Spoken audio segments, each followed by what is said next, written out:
استنيني. انت مين؟ هشام كمال، جاي لك برساله مهمه من نديم به الراعي. افندم. ما تقلقيش، الموضوع بسيط جدا. هو كان عايز يوصل لك الرساله دي.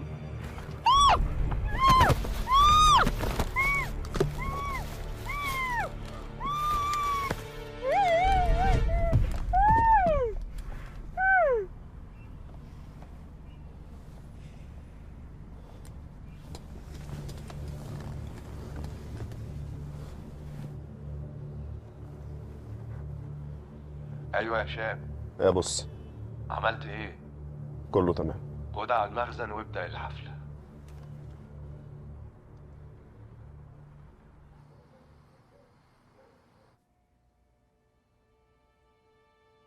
ليه بس كده يا هشام؟ ده انت خرشمتها خالص، ما بقتش نافعه.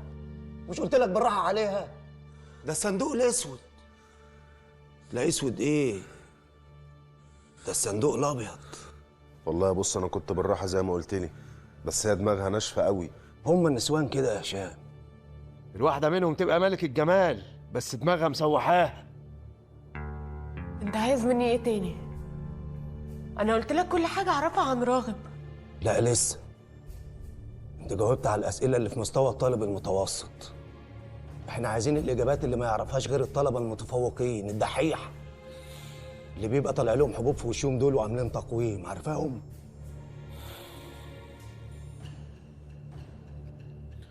هي دي كل حاجه اعرفها عن راغب. لا تعرف، جراب راغب الراعي ما يخلاش. وانت اكيد عارفه جواه ايه. ما اعرفش.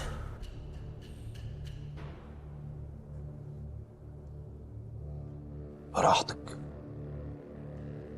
الصمت لغة العظماء برضه، بس استحملي لغة الأغبياء. البريق خلص يا هشام، كمل الحفلة. لا استنى،